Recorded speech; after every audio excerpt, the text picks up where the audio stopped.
Tawana Brawley.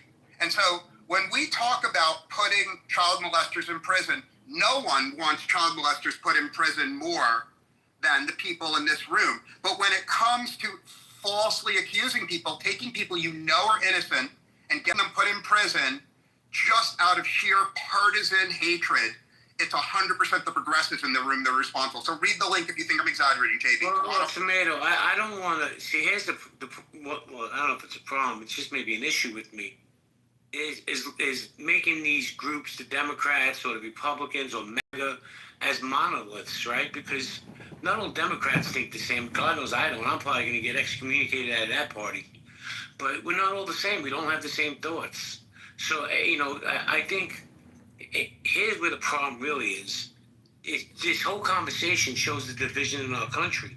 Of course, in my opinion, all parties want to prosecute child molesters, child rapists. Of course, if you don't, then, then you shouldn't be in America. But this division is so stark. I mean, just this conversation alone. And just like all Republicans aren't MAGA, all Democrats aren't like the Tawana Brawley case. And that was led by Al Sharpton, by the way. So, guys, we're going to go popcorn style. I'm asking you to respect the space and have one mic at a time. If somebody's speaking, just wait till they're finished. Okay, guys.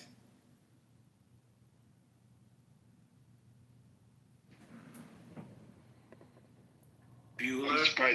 I'm surprised no one's talking about the White House presser with Tulsi Gabbard, calling it all out. The Steele dossier, all of it. All lies. Yeah, but Sean, all fake. It's coming out now that she didn't release the entire file on that. She released enough to make Obama look bad. Look, I'm not an Obama apologist. But when you just release bits and pieces to give, to satiate people's appetite, that's not cool. Because, listen, I don't care what side of the aisle you're on. To call Obama a traitor, it's ridiculous. I think that's the primary problem, JB. I think you're absolutely accurate on that, and that's the primary problem. We're talking about Epstein. We're talking about files being released. Talking about the half answers coming out of the White House, no matter who's the commander in chief. I think that's accurate.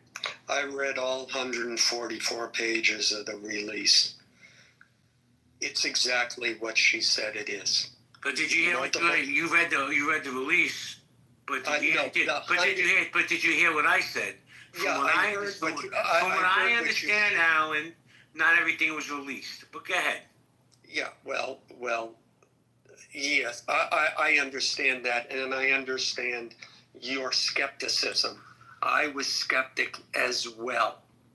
But having read the whole thing, what you see is the fact that the intelligence community kept saying, there's nothing here.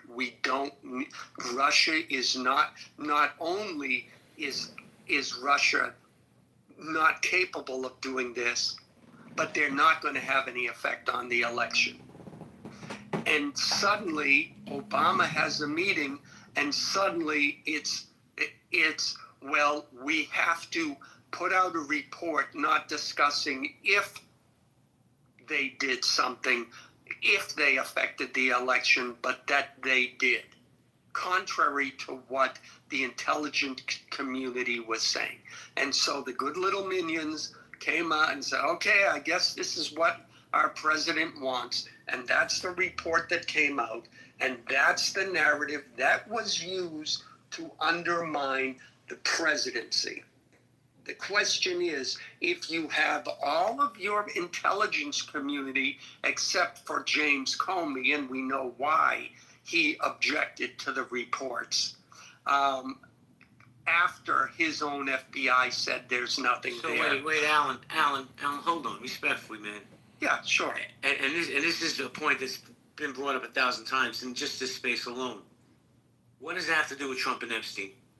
That's the deflection that Republicans... Well, no. Everything, but let's get off Trump and Epstein, about Obama. Let's talk about James Comey. Let's talk about Hillary. And I don't even know if some of you people, if it don't apply, let it fly, Alan, some of you people even realize that you're doing it because it's become so normalized to deflect. But please land your plane because XG's going to have a show. Yeah. Well, the topic was brought up, and that's why I'm talking about it. It has nothing to do with it. I agree, except they're all pathological liars. There's your unifying. You and I agree on that point 1,000,000%. And here's another thought I had as we're having this conversation today. Who the fuck would really want to be a politician nowadays? Look at all the smoke, and probably 90% of it's bullshit. Like that whole. The truth is this: I think Trump's conviction was a bullshit conviction. They changed the law to get the guy, but people don't want to talk about that. They rather say it's Donald Trump, so he's automatically guilty. I don't drink that Kool-Aid. But let me go to XG and then Isaac. Come on, I'll get XG. Yeah, I just think it's hilarious that Alan just tried to use defying the Intelligence Committee as some type of slam dunk against us when Trump literally just did that shit in the whole Iran situation and completely said, nah, my intelligence committee is wrong. No, then they're wrong. If that's what they said, then they're wrong. Like, what are we talking about? I'm not sure how defying their intelligence community, as if that's literally not what your little god just did a couple months ago. Thank you, XG. Good afternoon, Isaac. How you doing? Isaac, are you there? All right, guys, we're going to go popcorn style. If you want to speak, grab the mic. Disrespect the speakers. I'm confused. What was did Trump ignoring on the intelligence communities? Because I do believe that they did have a sit down in the summit, and he disagreed with their proposals, which every president will get a proposal from a plethora of entities, joint chiefs, etc., and he gets an actual choice to make that determination, and he consults a lot of people. So I'm confused. How did he defy the intelligence agencies? Because last I checked, he didn't report to the intelligence agencies. Yeah, sure. So it was when he rejected their full-on reports and pronounced that there was a program from the American strikes in the 3 sites that we had, that they were completely and fully obliterated. But he rejected the reports that the intelligence community had put out and what they had analyzed and what they had announced during that point, completely going against the grain of what they had said. Oh, so you have access to the report.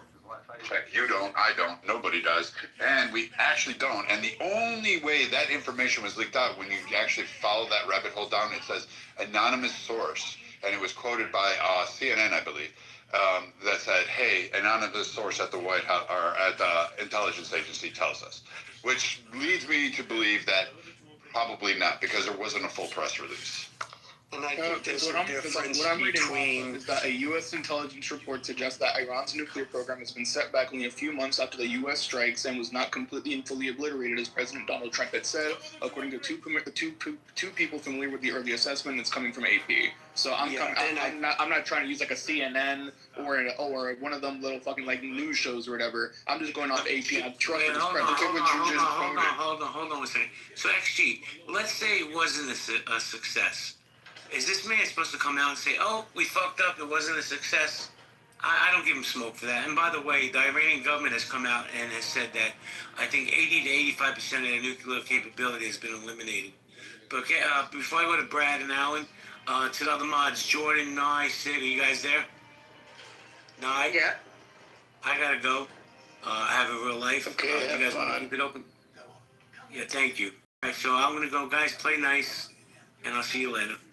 Yeah, and I think there's a difference between disagreeing with the effectiveness of a military strike and purposely undermining the American confidence in the election process, which is precisely what Obama did. Which is precisely what Trump had done during 2020 when he refused to say who that did it first? Who did it first? What's good for the goose is good for the gander. Wait, if Obama did it first? If Obama did it, he's fucking wrong for doing so. Trump is equally as wrong for doing so. The difference in between you and I is that I will throw away Obama. I will throw away Clinton. You can throw away. Yeah, good. Yeah, throw away Kennedy. Make every fucking excuse possible. Yeah, to make Well, you're the one who brought up that they're not going to throw away Obama or Clinton. You know them, and you're not even with that party. You're not even politically aligned with the left, like in the common sense. You're not even on that side of it. You know damn good and well that they're going to fucking rally the wagons, do some just fucking scandals. what, fucking millions of dollars, hasn't passed one permit for the people of the wildfires. Collected all that money. Everybody's circling the wagon saying Newsom's the greatest thing, he's going to be our president. And he just fleeced his own people on a benefit concert for fire aid. And he created an NGO to do it. And they're still circling saying he's going to be the greatest. They're not going to. And you aren't even buying their shit. You don't even care about them. You wish they would all drop off a cliff and die.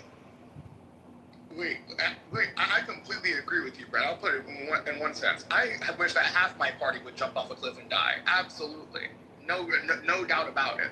But at the same time, when it comes to people from my party or Trump, when it comes to screwing the middle class over, yeah, I'll take a Newsom. Fuck it. I'll take a Newsom over a Trump. I'm not going to lie. So see, and that's where we will differ. I will take a Trump over a Newsom. I absolutely will. And I don't like a lot of the Republicans. I don't like the decision. I don't like the big, beautiful bill. But we can never get into that because I'll have some other libtard come up here and go, Obama, give me some fucking pontification about how great a Biden was. But Brad, you've heard me make the point before, specifically about the big, beautiful bill, saying like, hey, doesn't it seem kind of hypocritical from the party that always was championing, always push one single issue on a bill, and if it's good, and if that bill is good enough, it should be able to pass by itself. No big bills, pass it by itself. I absolutely and agree. then all of a sudden you get this big, beautiful bill out of fucking nowhere being supported by the entire party. I agree with you. I don't like it. I don't like the complexities of it. I don't like the vagueness of some of the points in it and some of the passage. I don't like where the funds are going because there's going to be no accountability on it. And to me, it's no different than the CARES Act, 1 or 2. It's just I don't like it. I really don't like it. I don't call this a win for Donald Trump. I don't call it a win for America.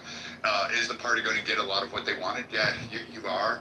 But it's going to come at a cost, and it's not going to happen in the way you think it is. But, we'll see. I may be wrong. I might be a little bit of a pessimist. I might be wrong, but I don't think it's going to work out well. Yeah, that's Rand Paul, and that's. I'm not a Rand Paul fan. I think Rand Paul should jump off the cliff. Neither am I, Brad. The point is, and Marshall has explained this in detail. I don't know all the details, but the way it stands is, all it takes is for one senator or one congressman. Think about it by now. Yeah, but I'm not. See, it's something like eliminating the